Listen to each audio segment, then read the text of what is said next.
உலகெங்கிலும் இருந்து இந்த நிகழ்வை பார்த்து கொண்டிருக்கின்ற சன் தொலைக்காட்சி நேயர்களுக்கு அன்பின் வணக்கம்.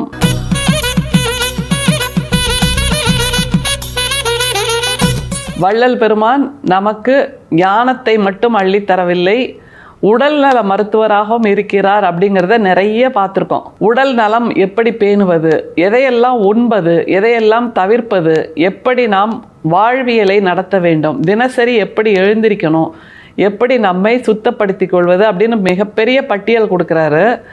அதையெல்லாம் கேட்குறப்போ இதெல்லாம் ஒரு ஞானிக்கு வேலையா அப்படின்னு நமக்கு தோணும். ஆனால் அதுவும் ஞானிக்கு வேலைதான். உடலை வளர்த்தேன் உயிர் வளர்த்தேனே அப்படின்னு திருமூலர் சொல்வார் இல்லையா? அப்படின்னா உடலை வளர்ப்பது, உடலை பேணுவது, உடலை ஆரோக்கியமாக வைத்துக்கொள்வது என்பதும் மிக முக்கியம். 24 மணி நேரம் தலைவலியிலையோ, 24 மணி நேரம் காய்ச்சல்லையோ, 24 மணி நேரம் கால் வலியிலையோ, 24 மணி நேரம் உடம்பு வலியிலையோ இருந்துகிட்டே இருந்தோன்னு வைங்களேன், வலியை தவிர வேறு எதையுமே நம்ம நினைக்க மாட்டோம்ல.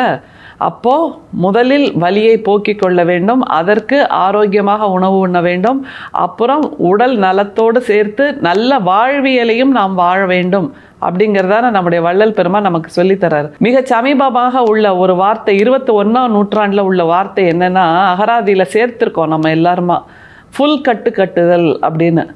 அதாவது எது கிடைச்சாலும் வாயில் போட்டு அசை போட்டுக்கிட்டே இருக்கிறோம் அப்படின்னா அந்த பசுமாடு தான் அசை போடணும்னு இல்லை, நாம் கூட அசை போட்டுக்கிட்டே தான் இருக்கோம் எல்லா நேரமும். அப்படி வாழ்வது சரியா அப்படிங்கிற ஒரு கேள்வி இருக்குல்ல, அதற்கு விடையைத்தான் நம்முடைய வள்ளல் பெருமான் தருகிறார். குறிப்பாக அவருடைய உரைநடைகளில் இந்த மாதிரியான உடல்நல குறிப்புகள் மிக அதிகமாக இருக்குது. மனத்துக்கு மருந்து என்பது பாடல்களில் இருக்குது, அந்த தத்துவங்களில் இருக்குது. ஆனால் உரைநடையில் உடலுக்கு மருந்து அதையும் சேர்த்து சொல்கிறார் நம்முடைய வள்ளல் பெருமான். நம்ம வீட்டில் ஒரு பெரியவர் இருந்து, ஒரு தகப்பனார் இருந்து, ஒரு தாத்தா இருந்து சொன்னால் எப்படி நம்ம கேட்போம்ல, பெருசு சொல்கிறாரு கேளுங்கப்பா அப்படின்னு நம்ம வீட்டில் உள்ளவங்களே சொல்லுவாங்க. ஏன்னா பெரியவர்களுக்கு வயதை தாண்டி அவர்கள் வாழ்ந்த அனுபவம் நிறைய இருக்கும். அவர்கள் இந்த மாதிரியான வாழ்வியலில் இருந்து தீர்வையும் கண்டிருப்பார்கள். இதை செஞ்ச அதனால் எனக்கு அந்த வலி போச்சு அப்படிங்கிற ஒரு அனுபவம் இருக்குல்ல, அந்த அனுபவ மொழிக்கு நாம் என்ன விலை கொடுத்தாலும் கிடைக்கவே கிடைக்காது. அப்படிங்கிறப்போ நம்முடைய வள்ளல் பெருமானும் நமக்கு அப்படித்தான் சொல்கிறார். நாம் எல்லோரும் ஒரு தாய் மக்கள் அப்படிங்கிற உணர்வில் நம்முடைய மூத்த குடியாக நம்முடைய வள்ளல் பெருமான் நமக்கு இந்த ஆரோக்கிய குறிப்புகளை சொல்கிறாரு. ரொம்ப சுலபம் அதை பின்பற்றுவது. முதல்ல அதை புரிஞ்சுக்கிறது ரொம்ப சுலபம், அப்புறம் பின்பற்றுவது ரொம்ப சுலபம். ஏன்னா அந்த ஃபுல் கட்டுதல்ங்கிற நிலையிலிருந்து வெளியில் வந்துட்டோன்னு வைங்களேன், அப்போவே இந்த மாதிரியான ஒரு வாழ்க்கையை நாம் வாழ ஆரம்பிச்சிடலாம். ஒவ்வொன்றா பார்க்கலாமா? எவ்வளவு இயல்பாக சுலபமான விஷயங்களை நம்முடைய வள்ளல் பெருமான் நமக்கு சொல்லித்தராருங்கிறத உரைநடையில் பாருங்க. காய்கறிகளில் வாழை, அவரை, முருங்கை, பீர்க்கம், கல்யாண பூசணி, புடலம், தூதுளம், கொத்தவரை எடுத்துக்கொள்ளலாம். எப்போதாவது வடை, அதிரசம், தோசை, மோதகம் இவற்றை சிறிதே எடுக்கலாம். சர்க்கரை பொங்கல், தயிர் சாதம், புளியஞ்சாதம் முதலிய சித்திரான்னங்களை எப்போதாவது உண்ணலாம். கீரை வகைகளில் கரிசலாங்கண்ணி, முருங்கை, முளைக்கீரை, பசலை, முருங்கை இவற்றை பருப்போடு சேர்த்தும் மிளகோடு சேர்த்தும் புளியிட்டும் தனித்தும் எடுத்துக்கொள்ளலாம். சிறிது புளித்த தயிர் சேர்க்கலாம். துவரம்பருப்பு முளை கட்டாத நிலையில் அல்லது முளை கட்டின நிலையில் மிளகு சேர்த்து கடைதல், துவட்டல், துவையல், குழம்பு, கூட்டு இவற்றை சிறிதே நெய்யோடு சேர்த்து கொள்ளலாம். இதில் மிக முக்கியமாக நம்ம கவனிக்க வேண்டியது, இப்போ உள்ள காலகட்டத்தில் குளோபலைசேஷன் அப்படின்னு ஒன்று ஆயாச்சு. அந்த மாதிரி இருக்கிற நிலையில் உங்களுக்கு என்ன உணவு பிடிக்கும் அப்படின்னா, இட்டாலியன் பிடிக்கும், ஜெர்மன் ஃபுட் பிடிக்கும், ஃப்ரான்ஸ் ஃபுட் பிடிக்கும், ஜாப்பனீஸ் ஃபுட் பிடிக்கும்னு இன்டர்நேஷ்னல் உணவு வகைகளை சொல்வதை பெருமையாக கருதி கொள்கிறோம். ஆனால் உணவு நிபுணர்கள் என்ன தெரியுமா சொல்கிறாங்க? ஒருவர் வாழ்கின்ற பகுதியில் 100 கிலோமீட்டருக்குள் என்ன விளைகிறதோ அதுதான் அவருக்கான மிகச்சிறப்பான உணவு அப்படின்னு பார்த்தா நம்முடைய வள்ளல் பெருமான் கொடுக்கின்ற இந்த பட்டியல், இந்த நாட்டு காய்ன்னு சொல்வோம்ல, அது எல்லாமே நம்முடைய மண்ணின் விளைச்சல். இதைத்தான் எடுத்துக்கொள்ள வேண்டும் என்று சொல்கிறார். அதை தவிர நாம் சாப்பிட்ற பல உணவுகளை எடுத்துக்கொள்ள வேண்டாம் என்றும் சொல்கிறார். ஒரு வருஷம் இப்படி வாழ்ந்து பார்க்கலாமே, அப்படின்னா உடம்பு அதற்கு பழக்கப்பட்டு விடும், சரியாகிவிடும். நம்முடைய உடம்பில் இருக்கின்ற நோய்கள், நோவுகள் எல்லாமே கூட தீர்ந்து போகும். அப்படியாக உணவே மருந்து என்பதுதான் சித்தர்கள் சொல்கின்ற சித்த வைத்தியம். நம்ம இப்போ ஆங்கில முறைக்கு போனதுக்கப்புறம் மருந்து மாத்திரைங்கிறத தனியாக சாப்பிட்றோம். ஆனால் உணவின் மூலமாகவே எல்லாவற்றையும் குணப்படுத்தலாம் என்பதுதான் நம்முடைய தமிழ் மண்ணின் விளைச்சல் என்பதை சித்தர்கள் நமக்கு சொல்லிக் கொடுத்திருக்கிறார்கள். இப்போது நம்முடைய வள்ளல் பெருமான் நமக்கு சொல்லித்தரார். என்னெல்லாம் பட்டியல் கொடுக்கிறார் பாருங்க. காய்கறிகளில் வாழை, அவரை, முருங்கை, பீர்க்கம், கல்யாண பூசணி, புடலம், தூதுளம், கொத்தவரை எடுத்துக்கொள்ளலாம். இதுல இருக்கிற வாழை, அவரை, முருங்கை, பீர்க்கம் இதெல்லாம் நம்ம மண்ணின் விளைச்சல். இல்லை கிராமப்புறத்துக்கு போனால் இதெல்லாம் அப்படி செழிப்பாக வளர்ந்து கிடக்கும். தோட்டத்து முழுக்க இந்த காய்கறிகளை பார்க்கலாம். அந்த வாசனையே அவ்வளோ சுகமாக இருக்கும்.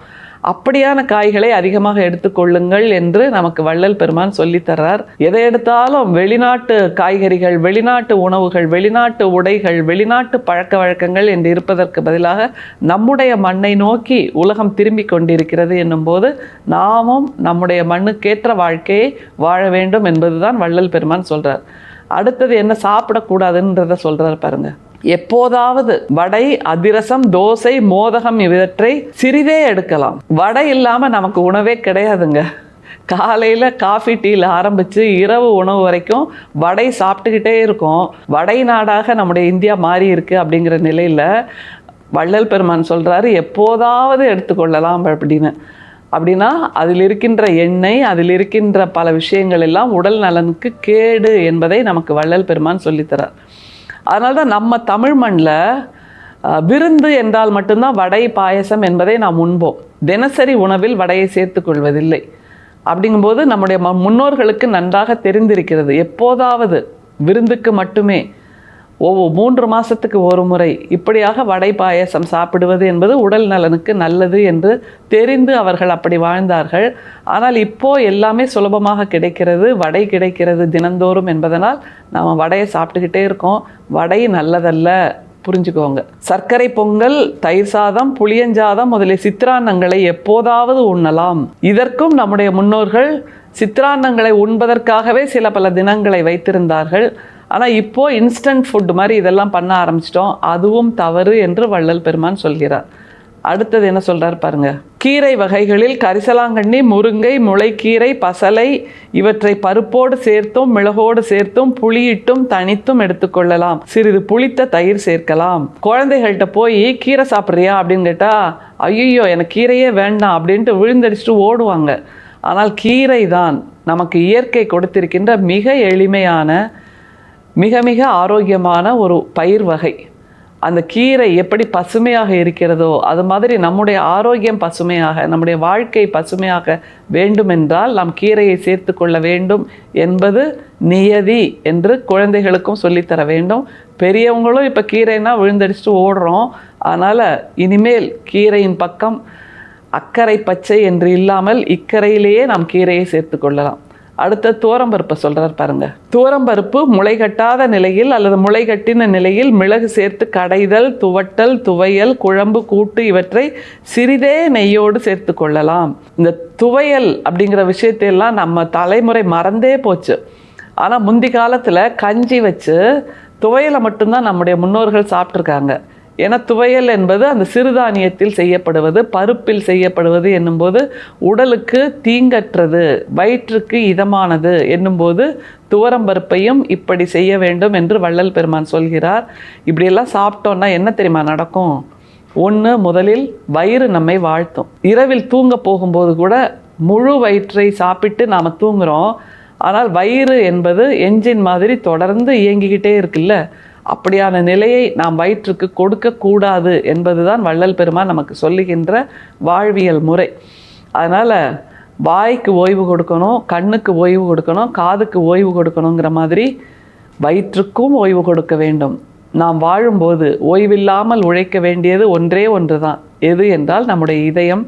அதை தவிர அன்பை செலுத்துவது, மற்றவர்களுக்கு அன்பை செலுத்துவதையும் நாம் ஓய்வின்றி செய்து கொண்டே இருக்க வேண்டும். அதற்குத்தான் நமக்கு சுத்த சன்மார்க்கத்தை நம்முடைய வள்ளல் பெருமான் கொடுத்திருக்கிறார். அப்படி மற்றவர்களுக்கு அன்பை பகிர்வோம், மற்றவர்களுக்கு அன்பை பகர்வோம். நாமும் அன்போடு நம்முடைய வயிற்றை கவனித்து கொள்வோம், வயிற்றுக்கும் அன்பு செலுத்துவோம். அதன் மூலமாக என்ன வேண்டுமோ அதை மட்டுமே உண்போம். வயிற்றை குப்பை தொட்டி ஆக்கிவிடாமல் அது எப்போதும் மலர்ந்திருக்கின்ற ஒரு பூவாக இருக்க வேண்டுமென்றால் வயிற்றுக்குள் சிறிது உணவை மட்டுமே அனுப்புவோம். அது ஒன்றுதான் சிறப்பான வாழ்க்கை. உடலை வளர்த்தேன், உயிர் வளர்த்தேன் என்பதற்கான வாழ்க்கை. உணவு என்பது அமுதமாக மட்டுமே இருக்க வேண்டுமே தவிர விஷமாக மாறிவிடக்கூடாது என்பதைத்தான் வள்ளல் பெருமான் கொடுத்திருக்கின்ற இந்த பட்டியல் நமக்கு சொல்கிறது. இனிமேல் எந்த உணவின் மீது கை வைத்தாலும் கொஞ்சம் யோசிப்போம். வள்ளல் பெருமான் சொல்லி இருக்கின்ற இந்த அற்புதமான தத்துவங்களை. அதற்கு பின்பு வயிற்றை நாம் இயல்பாக சுலபமாக இயங்குவது போல் வைத்துக்கொள்வோம். அது ஒன்றுதான் இதயம் இயல்பாக சுலபமாக இயங்குவதற்கான வழி. மீண்டும் சந்திப்போம். அருட்பெரும் சோதி, அருட்பெரும் சோதி, தனிப்பெரும் கருணை, அருட்பெரும் சோதி. நன்றி, வணக்கம்.